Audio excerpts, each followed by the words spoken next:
Hello, everybody, and welcome to the Press Box, a weekly presentation of the Dispatch and the Rock Island Argus, sponsored by Zeglin's TV and Appliance. I'm Steve Tappa. This is my cohort, Daniel Makarewicz. We're here huddling up, talking about the second round of the playoffs. And, of course, Daniel, we got two ball games on tap this Saturday. We've got Geneseo, of course, hosting Rich East and Barry Reed, and then we've got Rockridge and Orion rematched, and two pretty interesting ball games, of course. Yeah, I guess we'll go with the higher class 5A, top seed Geneseo hosting Rich East, the 8th seed, and looking at it, both Larry Johnson, the Geneseo head coach, and Barry Reed, 1987 Geneseo graduates. They grew up several blocks from each other on State Street in Geneseo. They both said, their dads were head coaches. Their dads, state title. They played at Augustana together. Yep. And funny, the last time that they were teammates on that field was the 1986 first round game that they lost to Alleman 10-7 as the number one ranked team in the state. So a lot of memories, a lot of history. You talked to both about it. They really don't want to talk about it. I've had conversations with both of them this week, and they just are focused on the game. It's about the kids. They're not strapping on the pads. They're wearing headsets in lieu of helmets. But on paper, it would think Geneseo should roll, get to the quarterfinals for a 23rd time. The one common opponent, Blue Island Eisenhower, week 1, Rich East, won 28-22 in overtime. Week 2, Geneseo steamrolls on 42-0. It wasn't even close. And Rich East is coming off an overtime win against North Lawndale. Geneseo, I don't think they were overly impressed with their win over Belvedere, but a win's a win.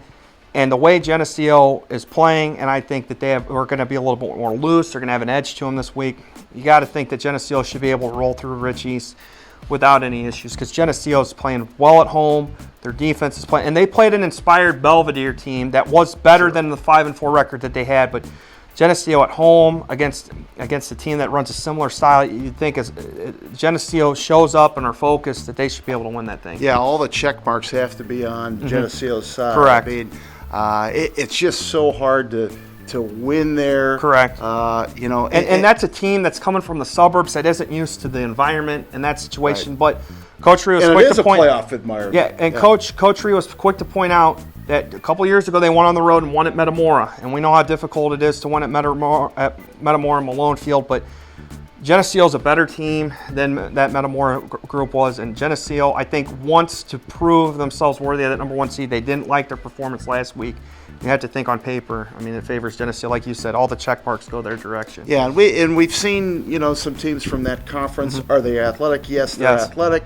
Barry's are they disciplined enough? Barry, I think, has the most disciplined team in that conference. But their schedule, the 3 losses were, Crete Monet. Well, that's the thing. Kankakee, and you got to think, all right. They lost to 2 teams that didn't qualify for the playoffs. and one that's already been eliminated. So you'd have to think Geneseo, as long as they kind of show up, and as long as they can get the running game going, and as long as they hold on to the football, they should be fine. Yeah, it'll be mirror images going against each other, but I think the stronger reflection is on Geneseo. Correct. So I like Geneseo. You like Geneseo. That'd be our pick. I'd say probably 3 touchdowns really for Geneseo. I could see it being about a 28-10, roughly that one. Yeah.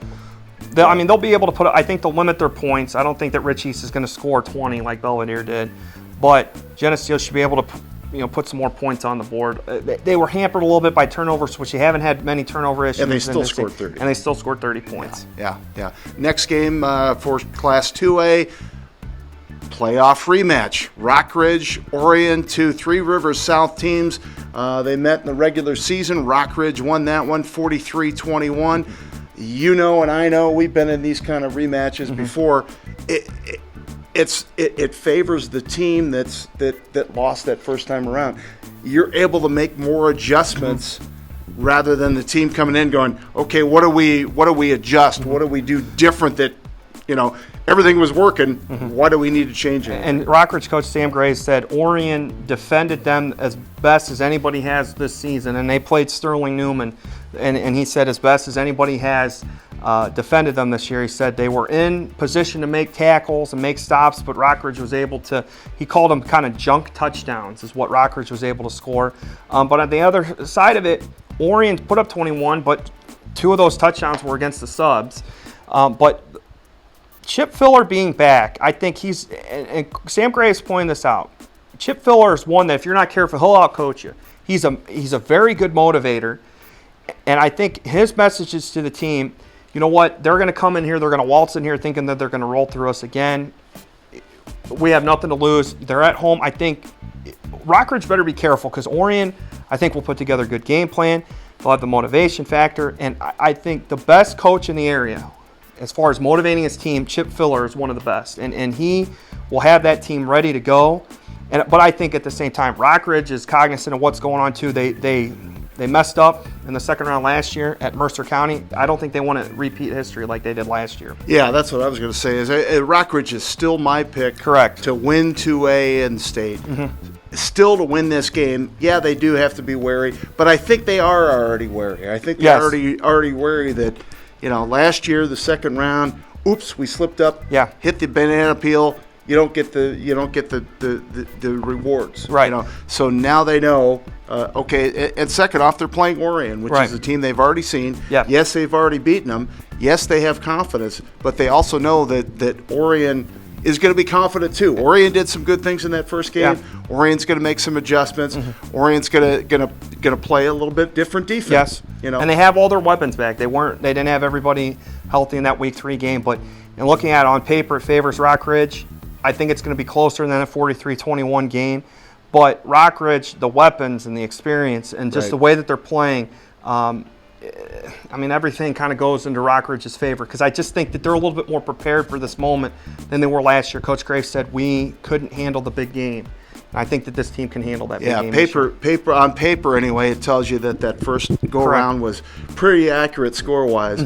I don't know if it's going to be 3 touchdowns. No. I think it's going to be a little closer. It's probably going to be a Quad City Classic, just like second round last year with Rockridge. Correct. So should be some good games around the area. Make sure you get to a playoff game. If you don't get there, we'll see you next week here on the Press Box.